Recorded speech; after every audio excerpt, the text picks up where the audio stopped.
Assalamualaikum warahmatullahi wabarakatuh. Bagaimana kabar sahabat semua? Semoga sahabat selalu dalam keadaan sehat walafiat serta tetap selalu semangat. Oke, untuk di kesempatan video kali ini kami akan membahas update perkembangan terbaru terkait market cap cryptocurrency yang dalam kurun waktu beberapa hari belakangan ini sedang terjadi penurunan secara massal.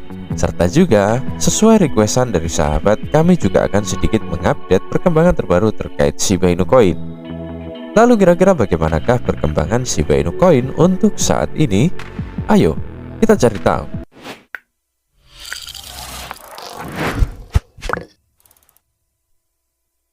Namun sebelum sahabat saya ajak untuk mengulas lebih detail terkait topik inti pembahasan video kali ini, sebelumnya izinkan saya untuk mengucapkan banyak terima kasih kepada sahabat semua yang telah mendukung dan mensupport channel ini dari awal hingga saat ini.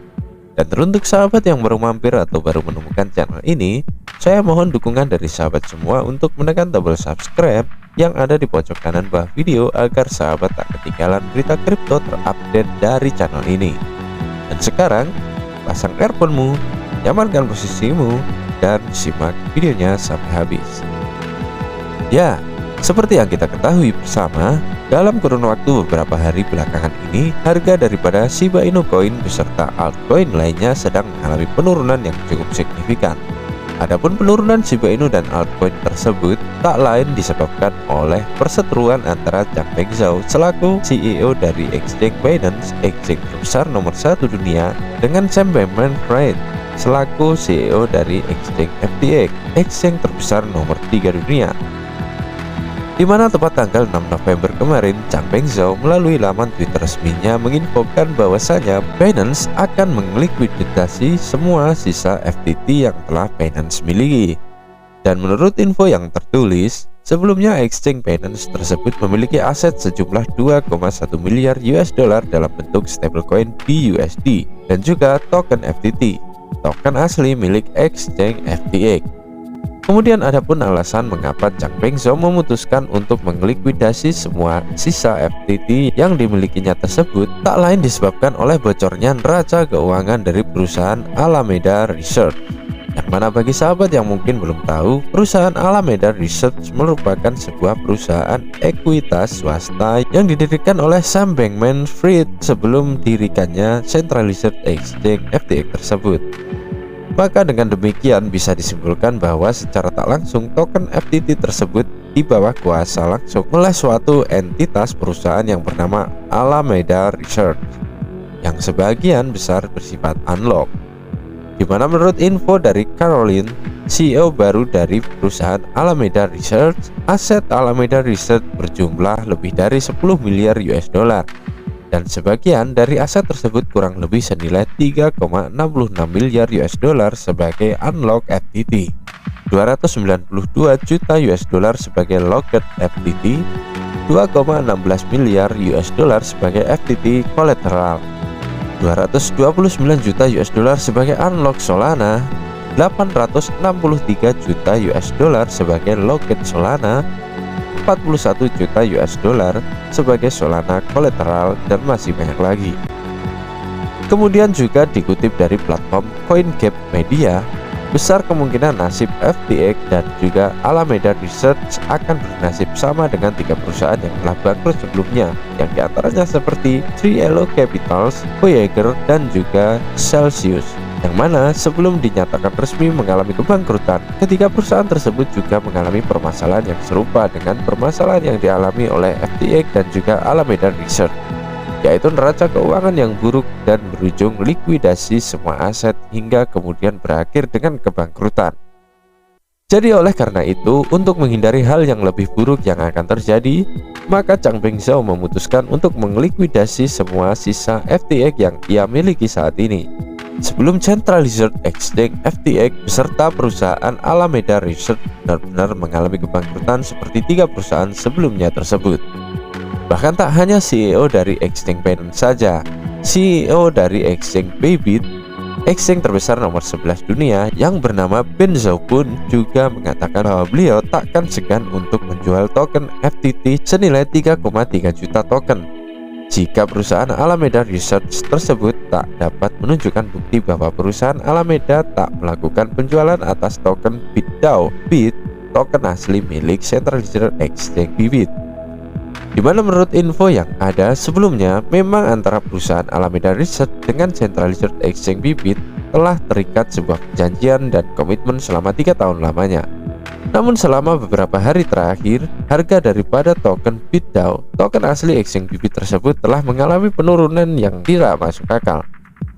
Sehingga Benzo pun menduga kuat bahwasanya ada kemungkinan Alameda Research telah melakukan penjualan token BIT dan telah melanggar komitmen untuk menghindari penjualan antara satu dengan yang lainnya selama 3 tahun lamanya tersebut.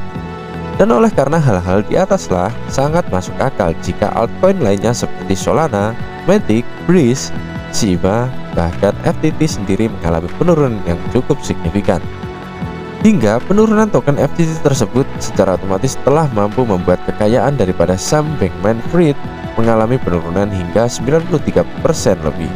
Dari sebelumnya, jumlah total kekayaan Sam Bankman-Fried berjumlah 16 miliar US dollar kini menjadi 991 juta US dollar saja.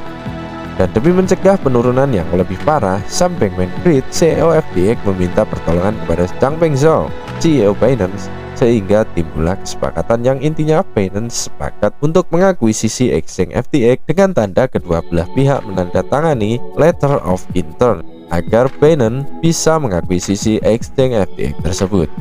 Namun perlu dicatat bahwa Binance mempunyai hak untuk membatalkan kesepakatan akuisisi exchange FTX kapan saja yang Binance mau.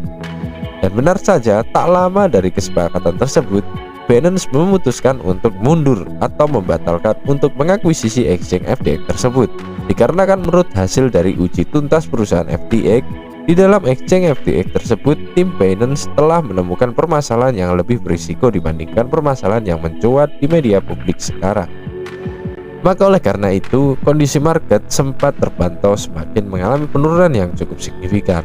Namun berbicara soal penurunan harga yang juga telah dialami Shiba Inu Coin, meskipun saat ini Shiba Inu Coin juga telah mengalami penurunan yang cukup signifikan, dikutip dari data Etherscan.io, ternyata masih ada saja para whale yang meraup Shiba Inu dalam skala besar, yang diantaranya seperti yang pertama, Paus Dorman ETH yang telah membeli Shiba Inu Coin sebesar 1 triliun coin SHIB atau senilai dengan 10,91 juta US dollar melalui 3 kali transaksi selama 24 jam. Yang kedua, Paus Shiba Inu terbesar ke-32 telah melakukan pembelian koin sebesar 205,81 miliar koin SHIB atau senilai dengan 2,50 juta US dollar melalui 2 kali transaksi dalam 24 jam terakhir. Yang ketiga, serta juga terdapat sebuah transaksi besar yang telah berhasil melakukan pembelian koin sebesar 3,36 triliun koin SHIB atau senilai dengan 42,44 juta US dollar dari dompet yang tak dikenal ke dalam dompet yang baru dibuat. Yang mana selain alasan para whale-whale di atas mau melakukan pembelian Shiba Inu Coin kembali dikarenakan momen saat ini merupakan momen yang sangat tepat untuk para investor untuk melakukan DCI. Baru-baru ini terdapat sebuah kode dari Satoshi Kusama mengenai jawaban atas pernyataan para komunitas Shiba Army terkait kapan tanggal resmi blockchain Shibarium tersebut akan diluncurkan. Ya, memang meskipun hingga detik ini Satoshi Kusama belum juga mengumumkan kapan tanggal resmi peluncuran blockchain Shibarium tersebut, melalui sebuah analogi yang dilontarkannya, Satoshi Kusama mencoba menenangkan para komunitas Shiba Army tersebut dengan mengatakan butuh waktu untuk bermain skateboard melalui ladang ranjau, tapi akan lebih lama membangun jalan untuk orang lain sehingga mereka dapat meluncur dengan aman dan lebih tepat. Yang artinya Satoshi Kusama saat ini sedang mempersiapkan blockchain Shibarium dengan matang dan akan diluncurkan ketika nanti tiba di waktu yang tepat, yaitu ketika market sudah dalam keadaan benar-benar stabil kembali dengan tujuan agar dapat meminimalisir seminim mungkin kendala apapun yang dapat menimpa blockchain Shibarium jika Shibarium telah resmi diluncurkan ke depannya nanti. Dan Satoshi Kusama juga kembali mengingatkan bahwasanya urutan peluncuran project yang tepat adalah game kemudian Shibarium, game kemudian Shibarium. Dan jika beliau telah selesai dengan project 1, game Shiba Eternity, maka saat ini tentu Satoshi Kusama sedang berfokus untuk menyelesaikan project yang kedua, yaitu blockchain Shibarium. Jadi kita tunggu saja. So, mungkin itu dulu update perkembangan terbaru terkait market cryptocurrency di kesempatan video kali ini. Dan jika ditanya, apa yang sahabat lakukan untuk menghadapi kondisi market yang sedang sangat tak menentu seperti sekarang ini? Coba tuliskan komentar sahabat di kolom komentar.